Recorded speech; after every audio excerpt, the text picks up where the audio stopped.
ಎಲ್ಲ ವೆಯ್ಟ್ ಮಾಡ್ತಾ ಇದ್ದೀನಿ ಪಾರ್ಟ್ 2 ನೋಡ್ಬೇಕಂತ. ಹಾಂ, ನಾವು ಕಾಯ್ತಾ ಇದ್ದೀರಿ.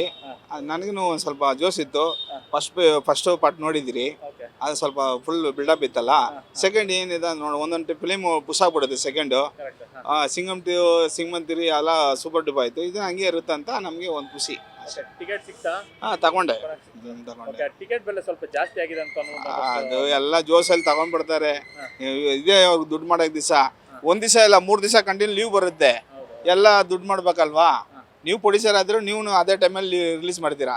ಆಫ್ ಮಾಡಬೇಡಿ. ಅಲ್ಲ, ಖಂಡಿತ ಹೌದು. ಈಗ ಕನ್ನಡ ಸಿನಿಮಾಗಳಿಗೆ ಅಂದ್ರೆ ಕಮ್ಮಿ ಆದಷ್ಟು ಜನಗಳು ಬರ್ತಾರೆ. ಈಗ 120 ರೂಪಾಯಿ ಹಾಕಿದ್ರೆ ಜನ ಒಂದಷ್ಟು ಜನ ಬಂದು ಕೂತ್ಕೊಂಡು ನೋಡ್ತಾರೆ. ಇಲ್ಲಿ 800, 900, 1,500, 2,000 ತನಕ ಹೋಗ್ತಾ ಇದೆ. ಸೊ ಬೇರೆ ಸ್ಟೇಟ್ ಇಂದ ಬಂದ್ಬಿಟ್ಟು ಇಲ್ಲಿ ಕೊಳ್ಳೆ ಹೊಡ್ಕೊಂಡು ಹೋಗ್ತಾರೆ, ಇಲ್ಲಿ ಜನಗಳು ದುಡ್ಡು ಕಿತ್ಕೊಂಡು ಹೋಗ್ತಾ ಇದ್ದಾರೆ ಅನ್ನೋದು ಮಾಡ್ತಿದೆ. ಹೌದು, ಅದು ನೀವೇ ಕೈಯಲ್ಲಿ ತಗೊಳ್ಬೇಕು. ಓಕೆ. ನೀವು ಮೀಡಿಯಾದವರೇ ಇದು ಮಾಡಬೇಕು. ಯಾರೋ ಬಂದು ತುಡಿದಾನೆ, ಯಾವನೋ ಕೊಳ್ಳ ಹೊಡಿಕೊಂಡು ನೋಡ್ತಾನೆ, ಅವನು ಹೊಡ್ಕೊಂಡು ಹೋಗ್ತಾರೆ. ಎಲ್ಲ ಕಣ್ಣು ಮುಚ್ಕೊಂಡು ನೋಡ್ತಾ ಇದ್ದಾರೆ. ನಾವು ದುಡಿಯಲ್ಲ, ನಾವು ಸುಮ್ಮನೆ ಇರ್ತೀವಿ, ಅವ್ರು ದುಡ್ಕೊಂಡು ಹೋಗ್ತಾ ಇರ್ತಾರೆ. ಇದೇ ಕತೆ ಇಲ್ಲಿ. ಈಗ ಪುಷ್ಪ 2 ಏನಾದ್ರು ಗ್ಲಿಮ್ಸ್ಗಳು, ಸಾಂಗು ಮತ್ತೆ ಟ್ರೈಲರ್ ನೋಡಿದಾಗ ಹೇಗೆ? ಯಾವುದು ನೋಡಿಲ್ಲ. ಪುಷ್ಪ 2 ನೋಡಬೇಕು. ಅದು ಅಲ್ಲೂ ಅಲ್ವಾ, ಅದಕ್ಕೆ ನೋಡ್ತಾ ಇದೀವಿ ಅಷ್ಟೇ. ಅಂದ್ರೆ ಅಷ್ಟು ಇಷ್ಟ.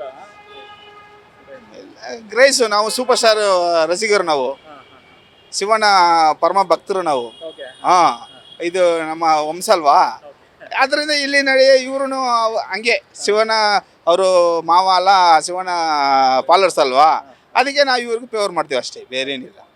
ನಿಮ್ಮ ನಿರೀಕ್ಷೆ ಪ್ರಕಾರ ಹಿಟ್ ಆಗುತ್ತೆ ಹಾಗಾದ್ರೆ ಪುಷ್ಪ 2? ನೋಡಿದ್ಮೇಲೆ ಗೊತ್ತಾಗುತ್ತೆ ಬಂಡವಾಳ ಅಂತ. ಸೂಪರ್ ಸ್ಟಾರ್ ಪಿಕ್ಚರೇ ಹೋಗ್ಬಿಡ್ದು ಒಂದೊಂದು ಟೈಮಲ್ಲಿ. ಇವರೆಲ್ಲ ಏನು ನೋಡೋದು ನೋಡ್ತೀವಿ ಖುಷಿಯಿಂದ ಅಷ್ಟೇ. ಏನು ಸೆಲೆಬ್ರೇಷನ್ ಎಲ್ಲ ಪ್ಲಾನ್ ಇದೆಯಾ? ಇಲ್ಲ ಸರ್, ನಾವು ಅಂಥವ್ರಿಲ್ಲ. ಸಿನಿಮಾ ನೋಡೋದು ಅಷ್ಟೇ. Thank you.